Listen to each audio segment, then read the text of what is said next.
प्रिय श्रद्धालुओं, जय श्री कृष्ण, जय श्री राम, जय श्री राधे राधे, जय श्री महाकाल। इस प्रवचन में आपको श्रवण कराएंगे रामचरितमानस उत्तरकांड चौपाइयों का मूल पाठ, हिंदी अर्थ एवं व्याख्या सहित। जय तय नार निछावर करही, दे असीस हर्ष और भरही, कंचन थार आरती नाना, युक्ति साज करे कलगाना। जहाँ तहाँ स्त्रियाँ न्यौछावर करती और आशीष देकर मन में बड़ी प्रसन्न होती हैं। सोने के थालों में अनेक आरती सजाकर युक्ति स्त्रियाँ मनोहर स्वरों में मंगल गान करती करें आरती आरत हर की रघुकुल कमल, विपिन दिन कर की पुरुषोभा संपत्ति कल्याणा, निगम शेष शारदा बखाना। और स्त्रियाँ आरत हर अर्थात दुख हरने वाले रघुनाथ की आरती करती हैं। वे कैसे हैं कि रघुवंशियों का कुल रूप जो कमलों का वन है, उसको खिलाने को सूर है। नगर की शोभा, संपत्ति, भलाई, वेद, शेष और सरस्वती आदि बखान करने की इच्छा करें तो देवए चरित देख ठग रही उमा, ताश गुण नर किम कही। वे भी यह चरित्र देखकर ठगे रहे। हे पार्वती, फिर मनुष्य उनके गुण कैसे कह सकते हैं। नार कुमुदनी अवधशर, रघुपति विरय दिनेश, अस्तु भये विकसित भई, निरख राम राकेश। अयोध्या रूपी सरोवर में नारी रूप कुमुदनी विरय रूपी सूर्य उदय होने से बंद थी। जब वह वियोग का सूर्य छिपा और राम रूपी चंद्रोदय हुआ, तब उसको देख खिल गई। शकुन शुभ विविध विध, बाजे गगन निशान, पुरनर नार शनात कर, भवन चले भगवान। अनेक प्रकार के शुभ शकुन होते हैं, आकाश में अनेक बाजे बजते हैं।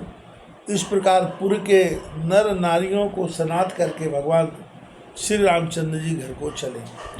प्रभु जानी के कई लजानी, प्रथम ताशुग्रह गयऊ भवानी, ताय प्रबोध बहुत सुख दीना, तब निज भवन गवन प्रभु की नाम। रघुनाथ जी ने जाना कि बहुत लजाई है, इस कारण हे पार्वती पहले उसके घर गए, उसे अनेक प्रकार समझा बुझा, बहुत सुख दिया। तब प्रभु ने अपने घर को गमन किया। कृपा सिंधु निज मंदिर गए, पुर नर नारी सुखी सब भये, गुरु वशिष्ठ दुज लिए बुलाई, आज सुगरी सुदिन सुमदाई। कृपा सागर जब अपने मंदिर में गए, तब नर नारी सुखी हुए। जिस कैकेयी के घर के जाने से वनवास हुआ था, उसके घर में रघुनाथ जी को फिर जाते देखकर लोगों को संदेह हुआ, परंतु जब वहाँ से कुशल पूर्वक अपने मंदिर में गए तब सुखी हुए। तब गुरु वशिष्ठ जी ने सब विप्रों को बुला लिया और कहने लगे, आज अच्छी घड़ी और शुभदायक दिन है। सब दुज देहु हर्ष अनुशासन, रामचंद्र बैठे सिंहासन। सुन वशिष्ठ के बचन सुहाए, सुनत सकल विप्रन अति भाए। सब विप्र प्रसन्न होकर आज्ञा दें तो रामचंद्र सिंहासन पर बैठे। यह मुनिराज वशिष्ठ के सुंदर वचन सब विप्रों को अच्छे लगे।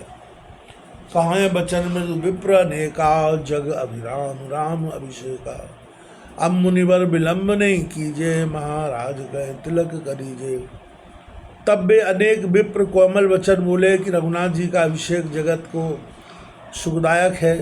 हे मुनिराज, अब देर मत कीजिए, महाराज को शीघ्र तिलक कर दीजिए। तब मुनि कहे, सुमंत सन तुरंत चलो शरणाय, रथ अनेक गज बाज बहु, सकल सवार हो जाए।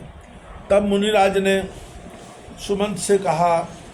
वे सुनते ही सिर नवाकर चले और अनेक रथ और बहुत से घोड़े हाथी सब जाकर सवारे।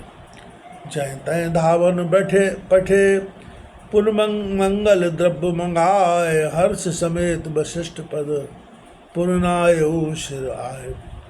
फिर जहाँ तहाँ तीर्थों पर दूतों को भेजकर माँ से मंगल द्रव्य मंगाए।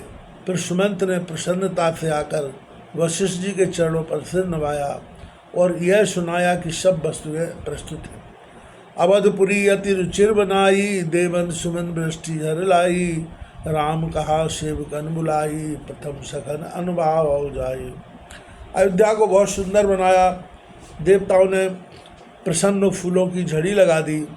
रघुनाथ जी ने अपने सेवकों को बुलाकर कहा, पहले हमारे सखाओं को स्नान कराओ। सुनत बचन सब जय तय धाये, सुग्रीव आदि तुरंत अनुआये। पुन करुणानिधि भरत हकारे, निज कर जटा राम निरुवारे। बचन सुनते ही सब जहाँ तहाँ दौड़ पड़े, परंतु सुग्रीव आदि को स्नान कराया।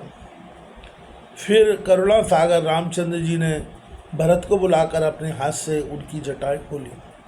अनुआये प्रभु तीनों भाई, भक्त बछल कृपाल रघुराई। भरत भाग्य प्रभु कोमलताई, शेष कोट शत सकल नंगाई। फिर भरत लक्ष्मण और शत्रुघ्न तीनों भाइयों को स्नान कराया। श्री राम जी भक्त वत्सल और कृपालु हैं। भरत जी का भाग्य रघुनाथ जी की कोमलता 100 करोड़ शेष जी भी नहीं गार सकते। पुण्य जटा राम बिबराए, मुनि अनुशासन पाए अनाए। कर मज्जन भूषण प्रभु साजे, अंग अनंग कोट छविलाजे। फिर रघुनाथ जी ने अपनी जटा विसर्जित की और मुनि की आज्ञा पाकर स्नान किया। स्नान करके प्रभु ने अपने गहने पहने अंगों को देख करोड़ों कामदेवों की छवि लजा दी। शासन साधुर जान कहें, मज्जन तुरंत कराए। दिव्य वसन बरभूषण, अंग अंग सजे बनाए।